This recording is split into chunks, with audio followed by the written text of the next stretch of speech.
Hello everyone and welcome to Making Remote Work. Today I have the honor of hosting Børge Obel, Professor of Management Science at Aarhus University in Denmark. Børge, welcome to Making Remote Work. Thank you. I'm very pleased to be here. Very pleased to be hosting you as well. As I've just told you, I've been studying your books when I was in university, so it's a real pleasure to have this chat with you and have this dialogue with you. Børge, for everyone to get to know you a bit better and to know your research a bit better, would you be okay to introduce yourself and your areas of research, particularly as related to remote work? Right. Thank you very much. Yes, I've been working on organizational design probably for more than 40 years, and I've always been interested in the way we can organize the way we work. I have a background in mathematics, and therefore, I've always been interested in modeling organizational design. And a lot of the work we have been doing has been doing simulation studies, doing lab experiments, but also looking into what organizations actually do, both over longitudinal or in particular case studies. The particular point of view we have in the way we study organizational design is that organizations are information processing entities. And it was sort of, when we started that, okay, but with the change in the technology, it has been even more relevant. And it turns out that even that a lot of the things change, the basic foundation that goes back to Jay Galbraith and Mike Tussman is still a very good analytic way of approaching organizational design. And in that sense, we also look at organizational design as a very broad set of issues. It's not just the structure, it's incentives, it's the way people make decisions, it's leadership, it is the way the context is formed, and that's also what is called the multi-contingency theory that we actually developed in a book that was published first time in 1995 that apparently you read, and I'm very pleased with that. So this is, from a research point of view, what I've been doing. I have been rector and dean for several universities. So in that sense, I have looked into also the practical issues of organizational design and leadership. And you can say that in the COVID-19 situation, that is actually a situation where we can look into organizational design and say, okay, something has changed. How can you use our model and thinking to figure out how to design organization in this new particular situation? You have studied directly and indirectly virtual or remote work as well. Yes. We have, as part of our organization design, we look at what the particular organization is doing. And one of the things that we have looked into is where the organization is located. And there's been, a tendency to be more global, to outsource and offshore. And therefore, in our work, we have been looking into remote work or virtual working from the point of view of local responsiveness, to being close to your customers, or optimal sourcing in a way to cut costs, to be close where you can get the best resources. So that is where we have studied, and we have done that in different contexts. And the first study we did was actually all the way back, I think, in '84, where we did lab experiments where managers were located in different places and had to compete against resources. In the COVID-19 situation, we now are having virtual or remote work for a completely different reason, that we can't be close to each other. And that will probably also require a different thinking on the way we design organizations. For sure, and this is what we're going to talk about. But I do want to ask you one thing as a conceptual difference. Is there a difference? Because we seem to talk about the same things. I'm not sure they denote, though, the same concept. Virtual, remote, distributed work. Do you see them as different? Do you see them as similar? I think they have a lot of similarity, but I think also people are using the concepts in different ways. So you could probably say something that distributed work is when you outsource activities, and in many ways that was related to production. Then virtuality is when you have sort of spread activities, maybe have virtual teams, you are going for non-production activities with research teams in different countries.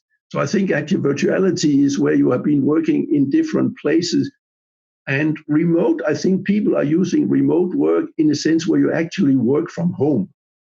And I think you can work in different places and have distributed teams, but they could actually sitting in the company office in Singapore, and one in Aarhus, and one in Amsterdam, and one in the US. So in that sense, that would be virtual organizations. But what we've been talking very much about here is that we are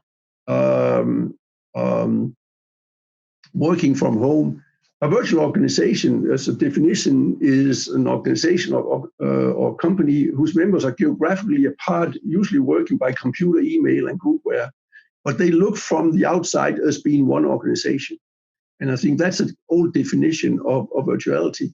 What we have been also discussing, and I think that's really important, is that you should probably more talk about degree of virtuality, because all organizations have spread the activities.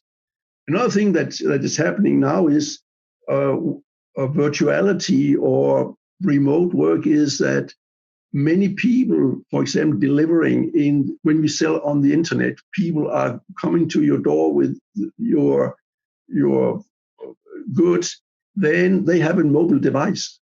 And in that sense, they're working remotely. You know exactly what's going on. So remote work and virtual work has, I think, got a very different meaning over the last couple of years. And you can see companies like Microsoft that says that we are going mobile and cloud. It's completely changing the way we do work. And it has an effect on the way we should understand distributed work, virtual work, and remote work. And so I think it's all the same, but to many it has slightly different meaning. And I don't know if you agree with that. Remote work, at least, has been very much related in the COVID-19 to be working from home. Yeah, or working from a co-working space, but definitely not in the space owned by a company. Right. So when we talk about the research that has been done, do we mostly refer to research on virtual work and distributed, right? So virtual and distributed seem to have been more research than actual working from home. Yes, at least what we've been doing from an organizational design perspective. And so that's what we've been working. So we have been basically working on, if you have people located in different places, they can communicate in different ways. And then we have looked into some of the research related to different kind of media. And it goes all the way back to Lengel and Daff's work on media richness and how it relates to information. And the basic idea is that in our work, also in multi-contingency theory, we should design an organization so the information processing capacity can meet the information processing demand. And the basic idea is that the richer the media, the more information you can process, handle, distribute. So in that sense, the media, and if you are close together, face to face, it is the media with the highest degree of richness. And then you can see the body language. That's another thing that's changing and also sort of challenge some of the research we are doing, is that during the COVID-19 situation, investments in video conference system has been dramatic. And you can see the quality of the systems are now much better. So it's never changing world, but again, it's related to information processing. And what we have been doing research on is if you do remote work, you will often be in a situation where you have some kind of self-interest, which is, in organization, you have coordination structure and you have bounded rationality and self-interest, and you have all to get this together. And particularly the issue of self-interest plays a role in remote work, because how can you really use the remote work to do what is better for you than maybe for the organization. So that's what we've been researching. And we have really related that very much to also incentives and the type of organizational structure that would either be facilitate this or be more vulnerable to opportunism, as was sort of put in the old Williamson way of thinking of organizations. Do you think, we will take them one by one, do you think that remote work, working from home, working from anywhere, do you think it's here to stay? Or do you think because information processing is a bit harder, even with the developments in technology, at some point, 10, 15 years from now, we will decide that we are going back into the office? I think the COVID-19 has changed the world forever. And I think that many of the things we will experience will one way or the other stay. And there's a number of reasons for that. One is that you could say that the society in many countries have been much more digital mature. People they're being used to work from home, even old people, and as well as young ones. And that means that companies can interact with their customers in a virtual way. And I think that's here to stay. And another thing, when I've been working on organizational design, one of my major areas of work over the last couple, let's say 10 years, have been how to organize emergency departments.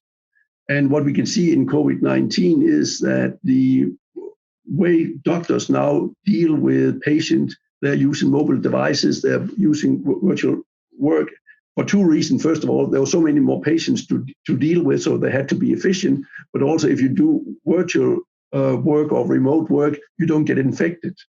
And so I think that quite a few people, at least in Denmark, will realize that when you talk to your doctor, in the future, you'll do that through the screen probably more than half of the time. And that means to be able to work remotely will be a part of our society and therefore also part of the work environment. And we can also see now companies that are much more willing to accept that you work from home. There was this idea that if you worked from home, you were cheating. You didn't work, you didn't do things. But now you can see that you actually, during this period, has been very efficient. And some of the things that you can do virtually, you can actually do much better than if you are in the same room. So I think that some will go away.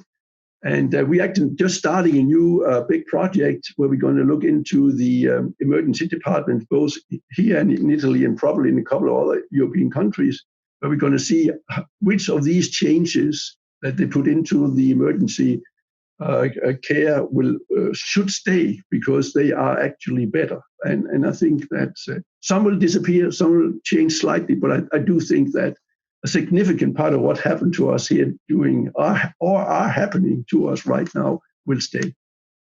I'm kind of curious to learn about the research that you are doing, especially in the context that we are going to do the series on organizational resilience.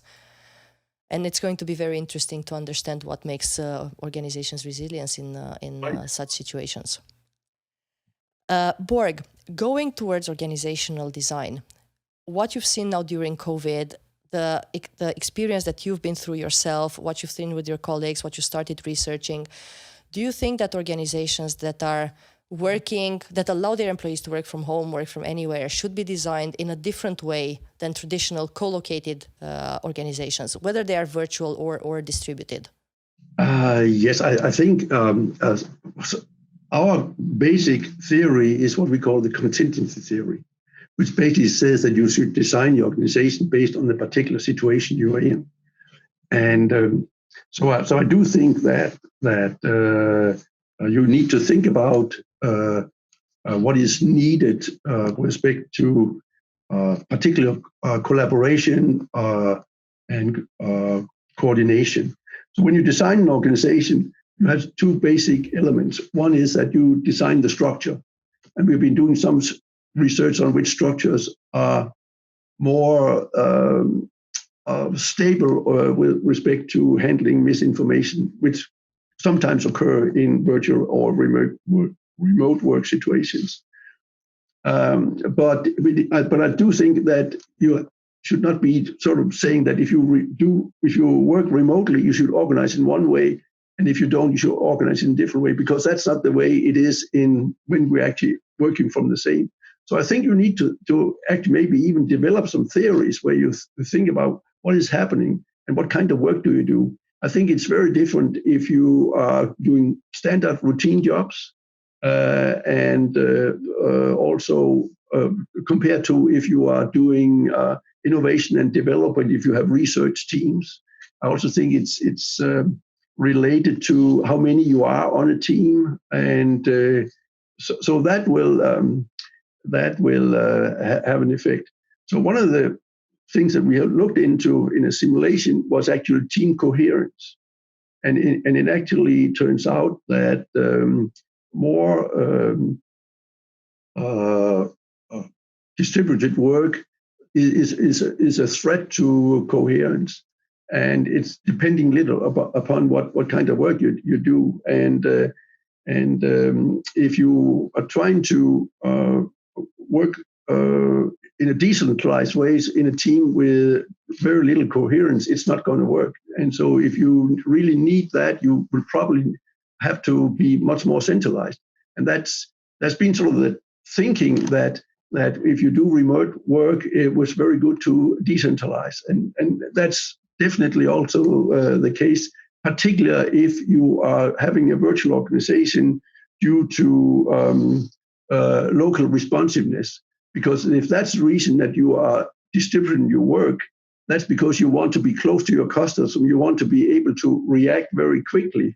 Then if that's the case for distributed or virtual work, you should definitely decentralize and try to use incentives and others to make that work. While on the other hand, if you are looking into optimal sourcing, it's less clear that decentralized work will be the way you should go. But again, it's probably even more important in virtual work to have the different parts, particularly the structure, the set of the task, and the incentives to be very well aligned. So I think remote work puts more stress on having the right organization structure than if you are together, because it's more difficult to adjust if you see things that does not really work. So why is distributed work a threat to team coherence? What's happening in organizations? What it looks like is that, and it's all, that means that you don't get this social interaction if you don't see each other, and that has an effect on team coherence. It seemed to be the case. So, and it also means is related to how many are you on the team and how can you get some kind of social interaction. So that's part of the threat. And so it's also very much related to the kind of media, is at least the theory, that if you can see each other, it's possible to have a better social contact than if you cannot see each other. And it has, if at least theoretically, an effect on the way you behave. And basically the idea is that, and both from the literature and also from a strict theoretical point of view, that if you cannot see each other, you have a media with low richness, the tendency for you to not do what you're supposed to do is higher. So exploit opportunism or cheat on the information or try to play in the gaming situations. Embellishing numbers. Yeah, but we have just done a study on in a lab study whether that's the case, and we must say that we asked people about their conception of media and their richness. And we asked people in a big survey whether they anticipated that the media richness would have an effect on deception. And that was sort of a strong case. But in our laboratory experiment, we did not find that. And there's also been others that seems that media richness does not have that effect that a lot of people thought of. It had an effect on the emotions, and that's a completely different side. But the amount of cheating, the actual behavior, what we found is that it did not have a significant effect on the behavior. So in that sense, you could say that many of the results we found, no matter in low media richness situation, we can now transfer these results probably to rich media situation as well.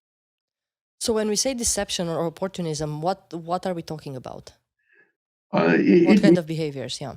The things that we have studied has been deception of leaders in resource allocation negotiations, and so there's been a number of also analytic studies on that. But it means, can you get a better performance of your department by manipulating the information you send to other departments or to the headquarters?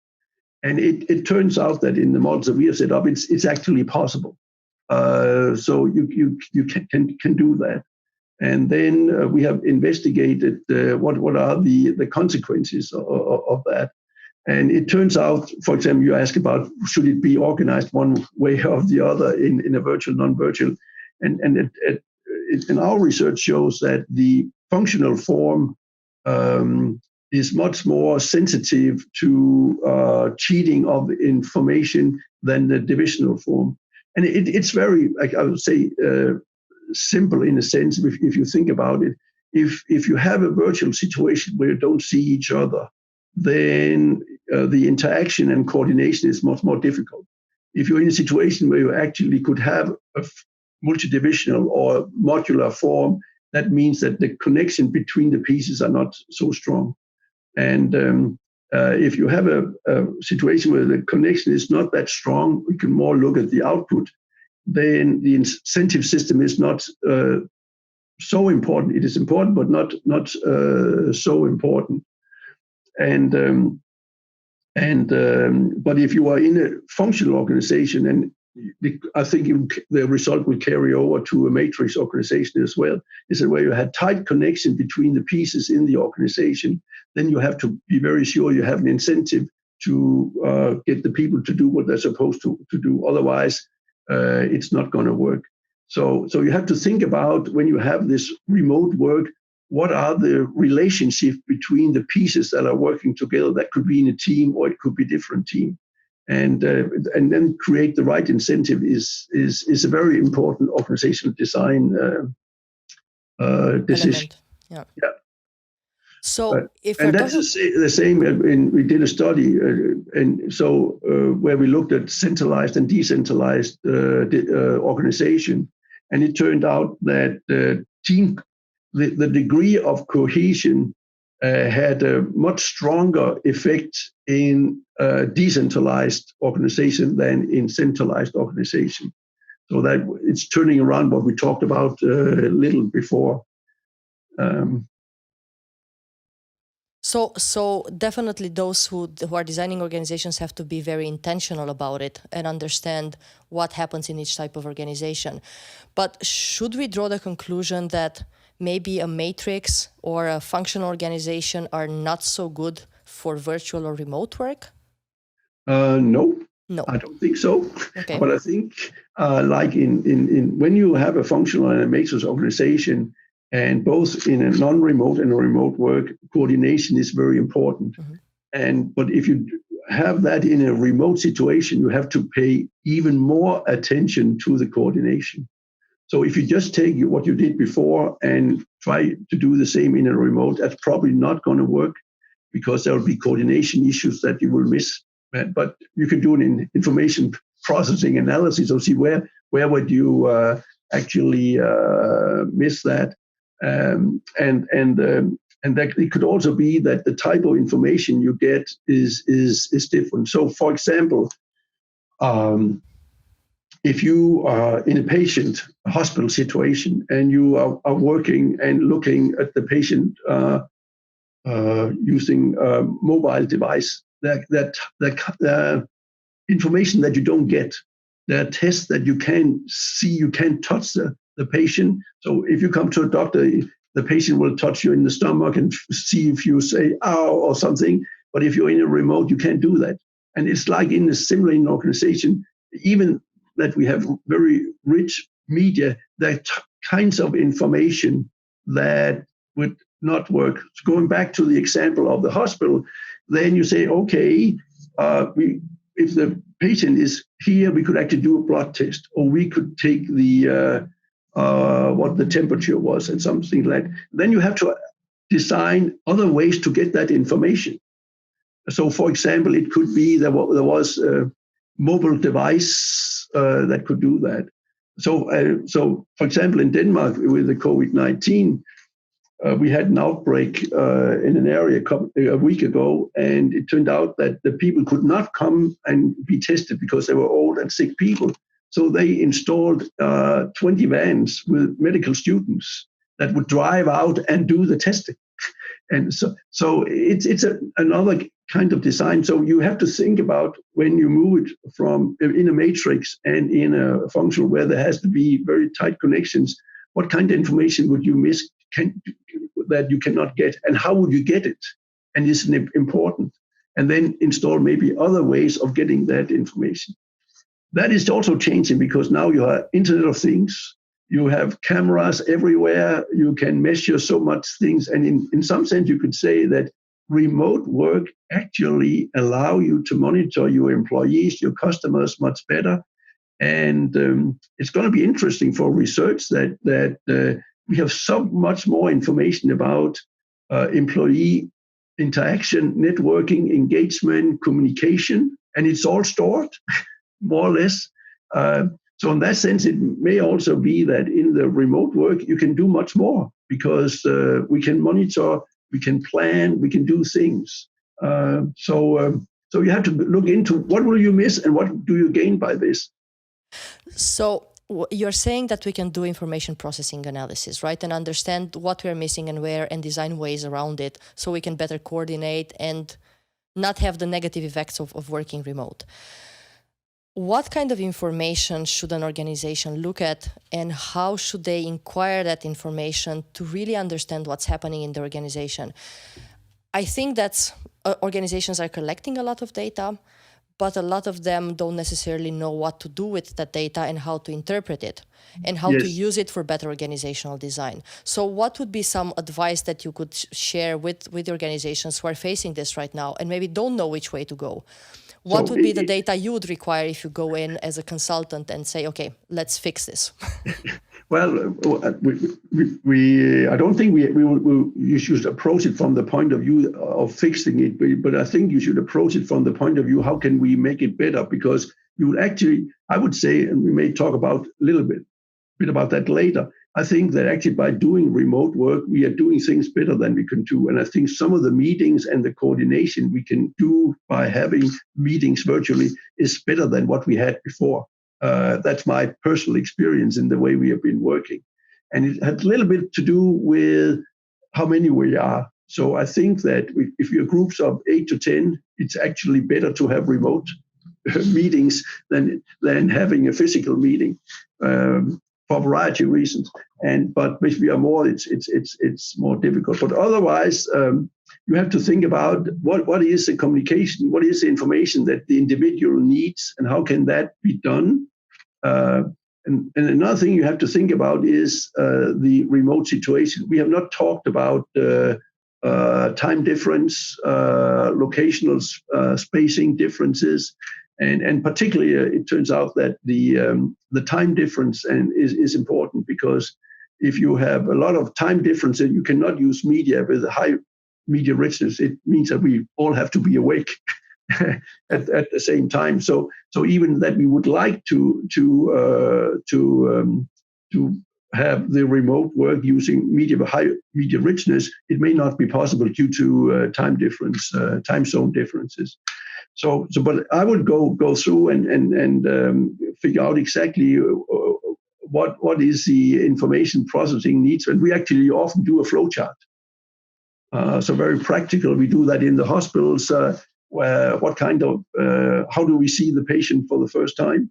How do we do the triage? What kind of information do we get? Who can make a decision? What is the decision model? And we're actually now working on a project where we want to design an organization where 10% of the old people that's referred to the emergency department will not come to the emergency department, but will stay at home. Here we say, okay, what is a doctor in charge? What kind of information does he get? How can the private practitioner work with a doctor in the emergency department? What kind of information should they exchange? And then who has a responsibility? So that's actually doing information processing. And we often do just a flow chart to get an information. We know how many patient comes, what is the characteristics, what is the uncertainty. And going back to our information processing setup, then the Galbraith's idea was that the higher the uncertainty of the information, the more information processing capacity do you need. So therefore, one of the things you would like to is to figure out how can I reduce the uncertainty. Another thing in the media richness is what we call the equivocality. This is a situation that shows up that you don't know what to do about. And then you have to create a design that can handle that in a remote work. And that's slightly more difficult. But so you have to think about, are you in a situation where the equivocality is high or it's just uncertainty? And you have different ways to go into that. So we see how many patients, when they show up, what is the characteristics, what kind of systems do we need? And it's kind of interesting from a design point of view. It's actually not remote work, but it's interesting in that sense is that the hospitals in Denmark have organized their way to design the hospitals very different. So in one hospital, the COVID-19 department was attached to the regular departments. And then you could move information back and forth and also resources back and forth. And in other hospitals, it was a separate unit. And it has some advantages, but it's also a lot of disadvantages. So you can analyze that. I don't know if I was an answer to your question, but at least that's, we would do that in the remote work as well. But let me say one thing that is also changing is that we also done some work, and it's in our new book, is that work will change due to machine learning and artificial intelligence. And I think when you talk about whether remote work will come in the future, I think a lot of the work that we are doing today, we will not do in the future. They will be done by robots and artificial intelligence. And that means that the work we do will be more judgmental, decision-making, creativity, and innovation. And that's, I think, actually where remote work, where you'll be able to get resources and facilities from everywhere, work together creatively and be decentralized. That's probably more of those tasks that we will have in the future than more traditional tasks. So you are speaking about incentives in virtual settings. How do they work and how should they be designed to promote organizational performance? Yes. Again, you have to think about how can you put the incentive into the system, what can you measure, and how can you actually design it, and what is the purpose? So, for example, what we saw in our lab studies, if you had a functional organization and you had an incentive where you asked each department in a functional organization to optimize, and you paid them based on their individual department performance, you didn't get the best result for the total organization, because you needed them to think about not only themselves, but also what is going on in the other departments. And in that particular situation, you need an incentive that is based on the total company performance. And it's been very universal. On the other side, if you have a divisional organization where you can split up or modularize your activities, you can actually have it, and it may even be the best to have incentive that ask each unit to do as good as you can. You could have a total as well. So that actually shows that the divisional form is not so sensitive to the choice of incentive, while the functional is. And we know also that in the matrix structure, if you don't get the incentives right, then it is very likely it's not going to work. And I would say that's even more the case if you have remote work. So I think remote work will not make a major change, but it will put a lot of emphasis on doing what you're doing better, but in the same direction. So you need more coordination if you have a functional matrix organization. And you have that even if you work together in the same location, but you need to have even more focus on that if you go remotely. How about power struggles and promotion struggles when you are remote? What we call the virtual rat race, what you call the virtual rat race. We had here at the ICOA where I work, we had a Ph.D. student that did a study on virtual teams, and that was teams that were located in different time zones. And it was in a large, very innovative organization. And there they had in economics, you have the rat race set up where what you have to do is to run around in the hallway and show that you are very busy. So your boss sees that you are there, you're doing things and so on, aside from what you actually do. And so how can you be visible and do the rat race when you're not there? And what we saw there that people were trying to participate in as many virtual meetings as possible. And sometimes, in particular, if you didn't need to have a camera, they were not doing anything. So they were trying to be visible in another way. We also saw there was a big discussion on when you should have the meetings. Because if you have virtual meetings and if you have a virtual organization located in different time zones, one of the big struggle is to get the work-life balance right. Because so in our organization design community that is actually hosting this podcast series, we have board members in Singapore and in the west coast of the United States. And if you look at the number of hours where it's possible for them to be together, it's actually impossible if they both have to work within the normal work hours. So one of the power struggles is exactly when should the meeting be? And of course, the headquarters plays a very important role in setting. So some says the company wakes up when the headquarters wakes up. And I think if you're going into remote work and more generally also over time zones, I think headquarters have to think about how they design the meetings, when to meet and do things, because it has definitely an effect. But it seems like people still strive for promotion in the same kind of old traditional way. Showing their face, being more visible, staying longer hours, or sending emails later in the evening, yes. Participating in all the meetings, or at least pretending they are there in all the meetings, even if they are not actively engaged. Yes. And so the behavior didn't change, it just took another shape. Right. So I think that's what we actually see in many situations with remote work. The basics are the same, but it may take a different form, and you might find different ways of doing it. Very fascinating. I'm kind of curious what we will learn as this progresses. What do you think, Borg? I'm sure you have heard about, spoken about, and even researched the all remote companies that now have maybe even 1,500 employees spread around a lot of countries, 60, 70 countries, where no one has an office. What are your thoughts on them and the way they organize things? I think that they have. I don't think that you can take any company and do that. It has to be specific to what they're doing and the way they look like, and also the employees that they hire.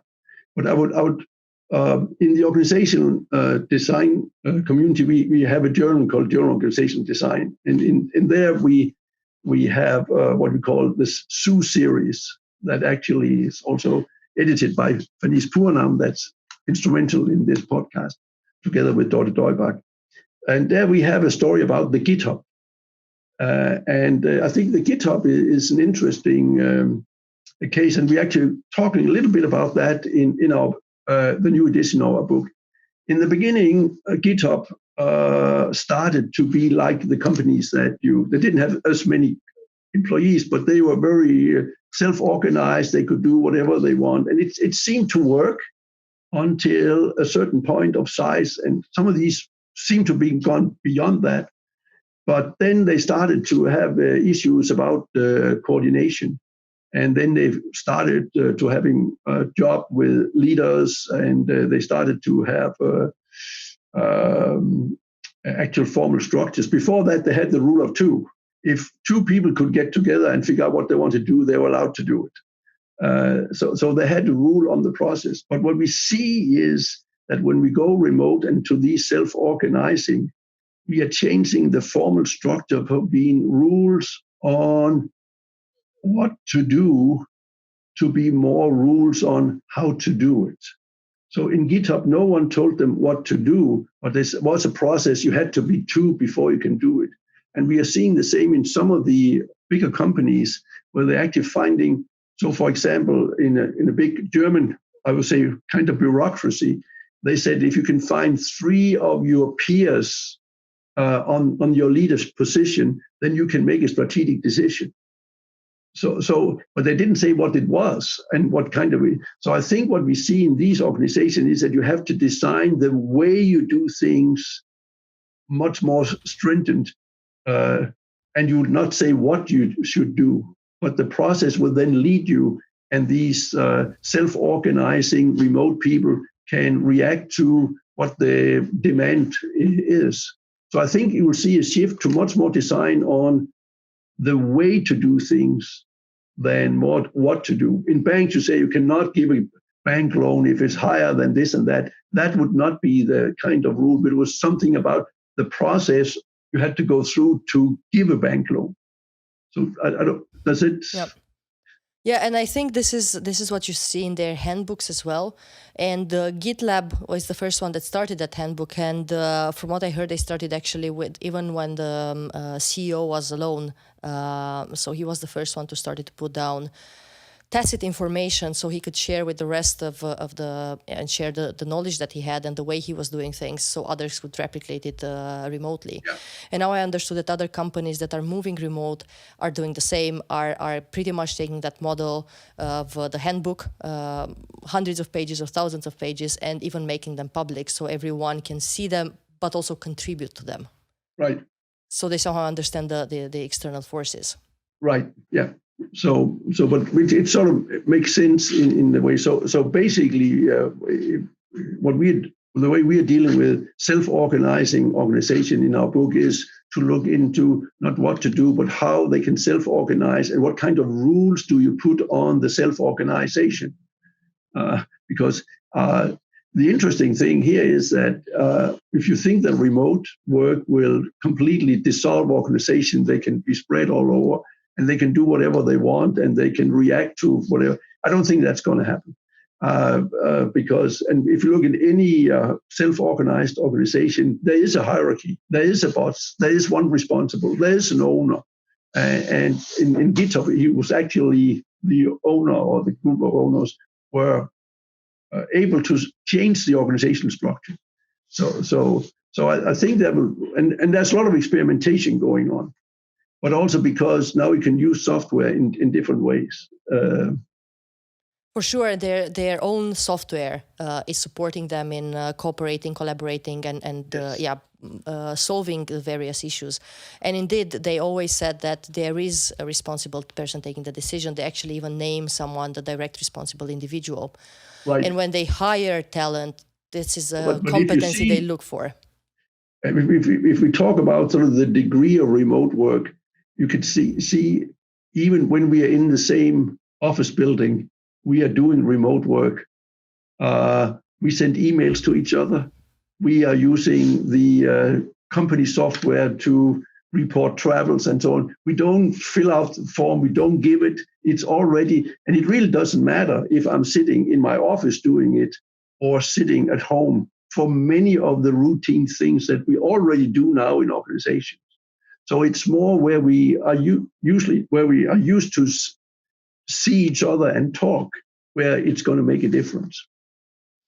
Borg, any advice for companies that are just now starting and they are thinking of starting remote because of the various advantages it gives, from talent to lower cost on real estate and the other effects on ecology and so on? Any advice for them in terms of organizational design, or how they should think about all of the items that are important in organizational design so they are successful? Yeah, I think they have to think about both the way you structure the things and in particular the way you coordinate. But it's also a leadership and culture. If you're trying to do a remote organization and you still have the idea that the people working from home are cheating, then it's probably not going to work. So you have to believe and set up a system where you can believe that remote work will do. So if you are sort of suspicious and put in all kind of measurement instrument, it's probably will have a negative effect. So that's better to start co-located. So I think there are a number of things. First of all, you have to get the structure and the coordination, and you have to have the right IT infrastructure, which I think is very important. And then you have to think about creating a culture. And it's also culture, how you behave on remote work. How do you behave on, and one of the things that in my personal, before the COVID-19, we often had, I would say, semi-remote work, where we were 10 people in a room and we had 1 or 2 on the screen. It never worked in my view. But what we have seen here is everyone is equal and we can see them on the same. Then it's working better. So my advice is that if you want to do remote, then make sure that you do it, I would say, not full scale, but when you do it full scale. I would do it, if I had to design, I would say hybrid virtual meetings was not allowed. So either we are all on the video conferencing or no one. The mixture is not good.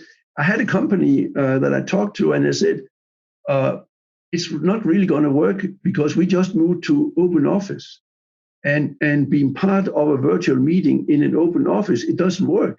So we have to go to a meeting room, and we do not have enough meeting rooms to do that. So suddenly this remote work thinking also having a side effect on the way you should organize, not even sort of your locational space to be able to facilitate this. Yeah, and I think a lot of those who are working remote, they say like you that hybrid is not necessarily good, that they would either do it all remote, all virtual, or just co-located, just traditional co-located. Right. Borg, what are the next areas of research? What did COVID-19 and the whole crisis we've been through, did it bring up new questions for you, new things to research? What are you going to do next so we can support this move towards remote? So there are 2 things I'm doing right now.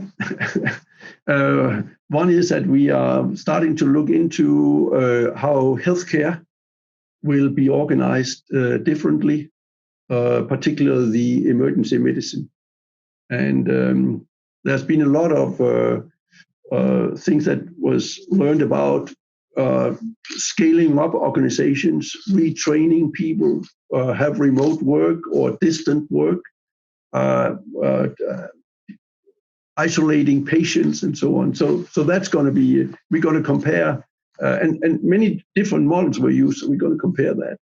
Another project we are working on right now is that how will the COVID-19 and the working from home have an effect on the way you look at the smart home?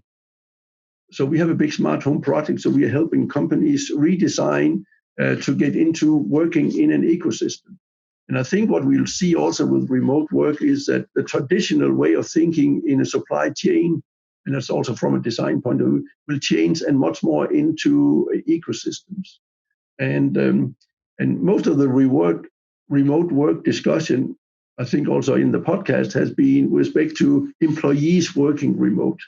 But where I see that remote work is will have a much stronger effect on the way we work, and also will allow people to work from home, is that you work remotely with your customers.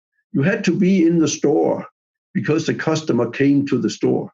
Now the customers will not come to the store anymore. They will meet in the virtual space, and you can be anywhere in the virtual space and still facilitate your customers.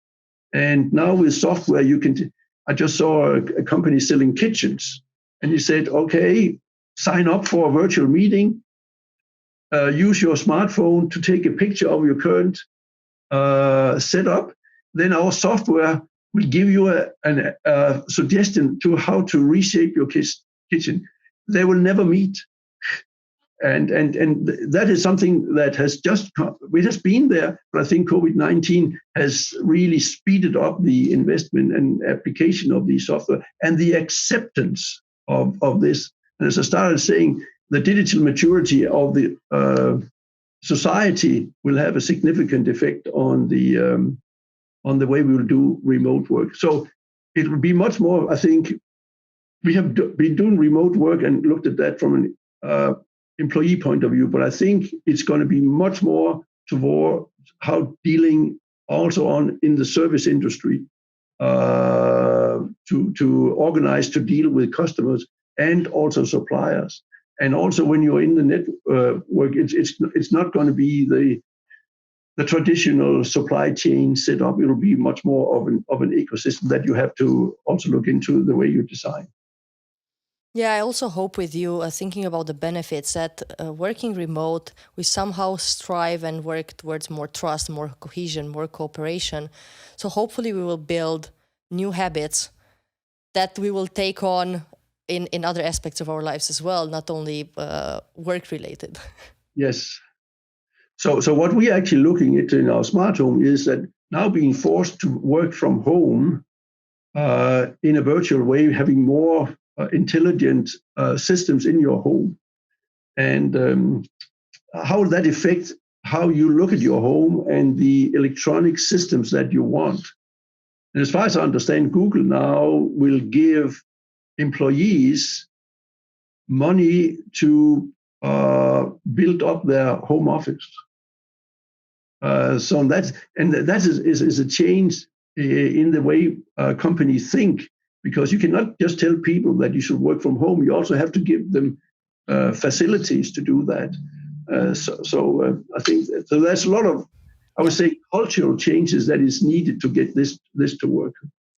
Definitely, that increases loyalty as well. That from what I spoke to GitLab, for sure, for them that's the case, because they are supporting their employees in every shape and form possible, and that definitely increases the way they see the company, they're engaged with the company, they trust the company and their leaders. So but here when we can also talk about startups and sort of born digital. I think they have an easier way to do that. But here, if we really want to have remote work, it has to be traditional organization that has to make that change. And that is also always, to make this kind of transformation is always more difficult for companies. And we know leadership and culture plays in all change management setups an important role. And I hope this discussion gave them a sense of what they should be looking at and how they should be looking at things, so they can at least start thinking in the right way and the research way about this. Borg, thank you very much for your time today. Did I miss asking you something that maybe you wanted to share and I just didn't put the question? Well, I think we have been very much around it. We talked about the time difference, but when we talked about virtualization, I think the important thing is to also look at the synchronization. That means right now we are talking to each other and exchange information, and that is important. But you also have to think about whether it's more a sequential and non-synchronous discussion. And if that's the case, then the information processing capacity is lower, and you need to put more systems into it. So there are more aspects than we talked about today, and this is just one of them. So, and some of that has been researched very much related to the degree of virtuality and distributed work. Not as much has been particular research with respect to actually working from home, which I think is an interesting situation also, because at least in the COVID, it's not the case more regularly when you worked and the family was home. How do you deal with that? The kids were running around, your spouse was working as well, and one thing that is very interesting, I think that is also important when you think about this, is we assume, and we can do that in the countries where we are working, you need to have enough bandwidth. And sometimes these systems does not work because you don't have the bandwidth. So when you start thinking about doing remote work, that was going back to what I said, do you have the right digital architecture? And do you have the facilities? So if you are working in places where you don't have the bandwidth, you can't do the same as you can, like we are doing right now. So we often take it for granted that we have all the resources to do that. And in many cases, we don't. Yeah, definitely we are better than 10 years ago, but not in every place this has been advanced to the same level, at the same level. Thank you very much, Borg. One more time. It's been a pleasure discussing this with you. Thank you. It's been great to be here.